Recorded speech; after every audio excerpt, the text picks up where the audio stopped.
I might just stick my neck out a bit. We've talked a lot about the public. If they perceive benefits, they will do it. Cynthia pointed out, overall, they perceive benefits of a CT scan, therefore they will do it. I'm not sure I'm going to get in hot water by this sort of thing, but from what little I have looked at, we cannot live without radiation. There are experiments now that suggest cells, in fact, will not multiply. They're not healthy if we don't have some amount of radiation. We've seen plants in the same thing. I'm intrigued by what Jerry is doing with Alzheimer's and Parkinson's. It's far too early to know whether this is real. But can you imagine if somehow through clinical testing we could find out that low doses of radiation in fact would either severely reverse or actually cure things like Alzheimer's or Parkinson's? I mean, the headlines would be like this. I'm not saying that we're there. I'm just saying that if we could somehow pursue this kinds of research, if that's the case, if that's there, wow, what a difference that would make. I just throw that out as a possible. Now, at this point, we've asked Ludwig as our honorary chair to provide us some closing comments, and perhaps you'd like to introduce how you're going to do this. Yes. Dear Alan, thanks for all you do, and thanks for putting me on the spot. I was asked to do what I'm supposed to do now. And I take this as an honor and a challenge, and I'm very grateful for that. However, over the past half year or so, I got into a problem. I am experiencing an aggravation of visional difficulties, and I unfortunately am not in a position to read the text I have written for this paper, for this conference. So Tony, my old friend for decades, agreed kindly to read what I wanted to say. So listen to him and think I am talking. Thank you.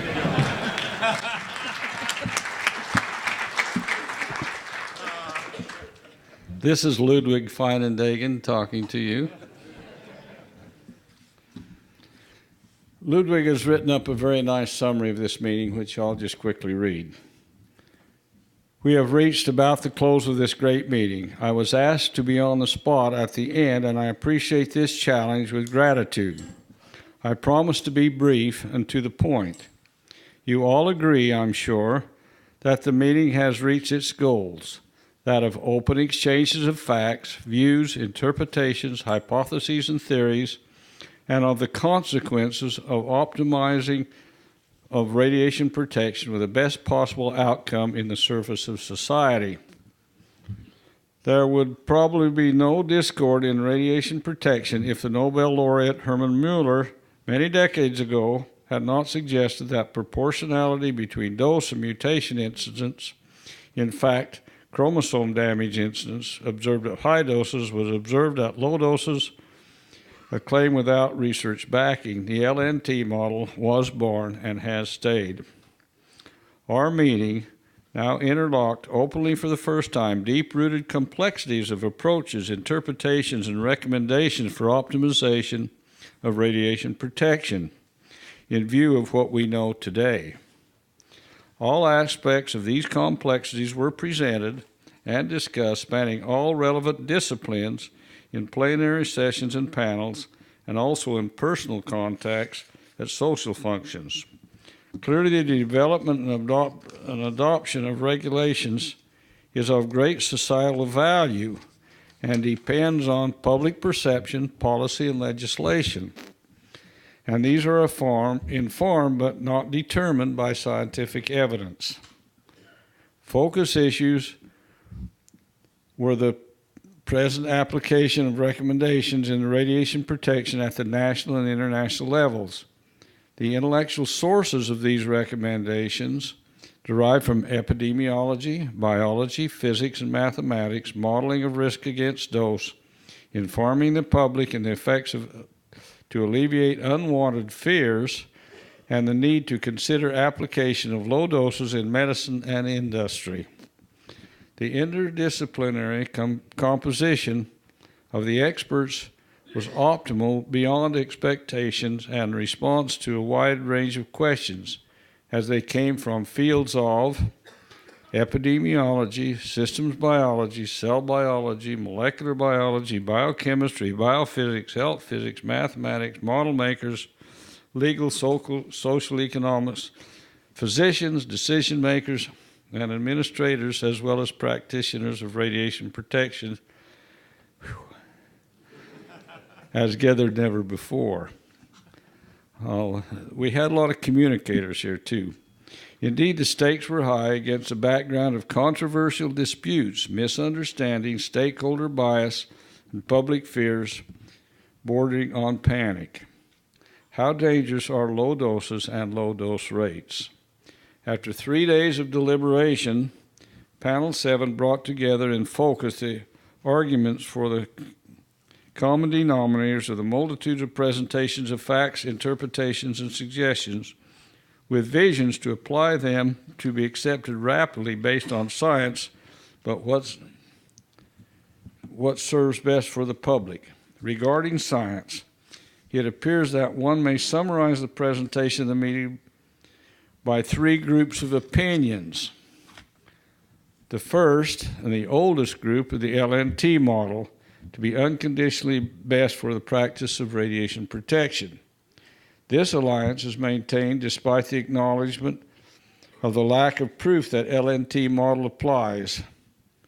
For this reason, the scientific dogma of this group has been questioned regarding the use of LNT model for predicting numerical health risk from low doses and dose rates.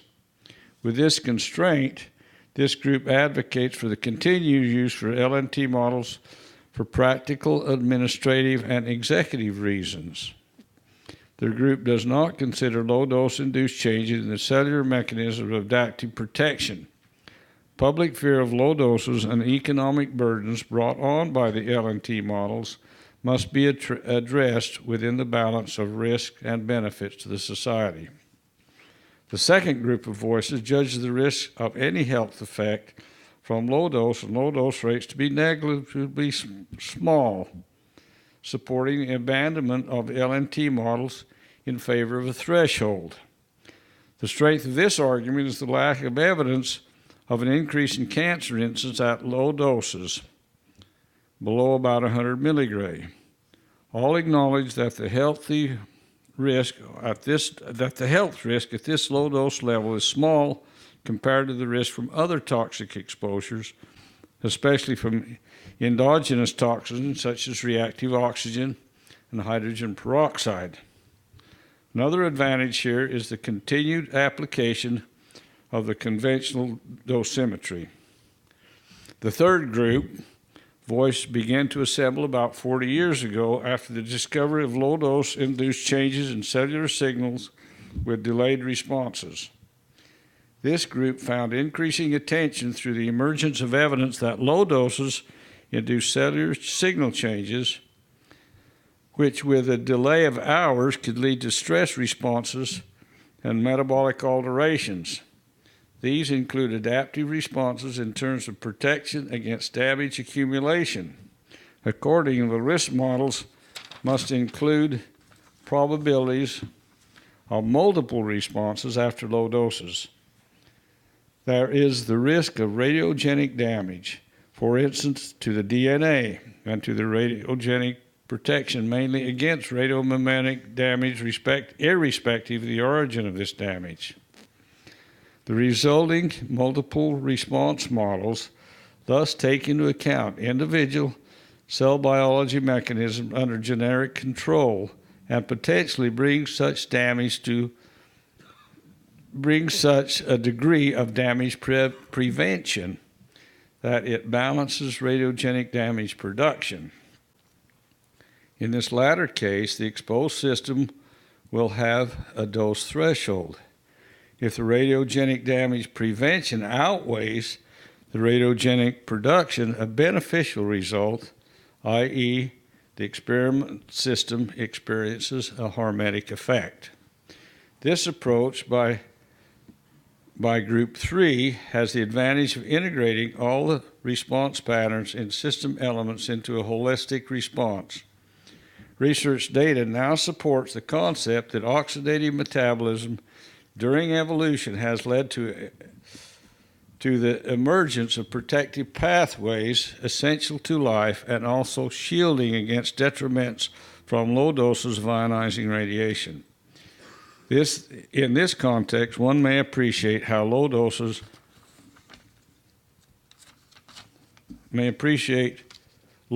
to be essential for life. These three voices, pooled as they came together at this meeting, are now ready to interact in a creative manner and be supported by basic and applied research on dose effects.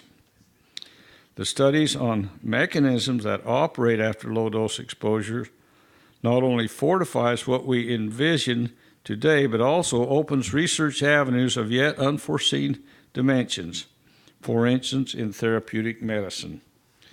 The LNT model for dose risk assessment at low doses is direct and relatively simple, but is inconsistent with the complexity of biological systems. In fact, this model has not been validated in cell and animal experiments.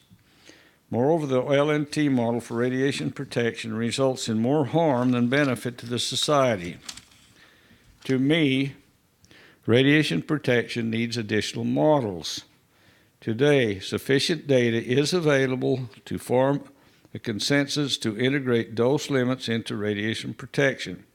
For instance, in terms of dose thresholds below which risk cannot be comprehended. This consensus must include the plea for further radiobiological research. A note of thanks for having set the meeting to be an intellectual whirlpool.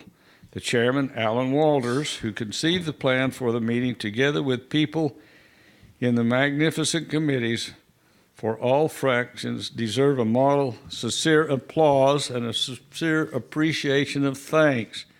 Have a safe trip home.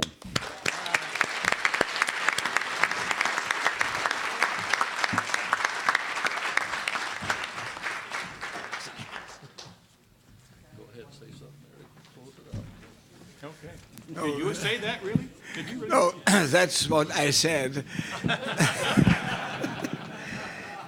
On a personal note, I would not like to leave that stage without appreciating what Alan has done with his group, with Tony as the head of the program committee, and all the others who programmed this meeting to an extent as ever experienced before. Fantastic. Thank you for everything. Thank you, particularly Alan.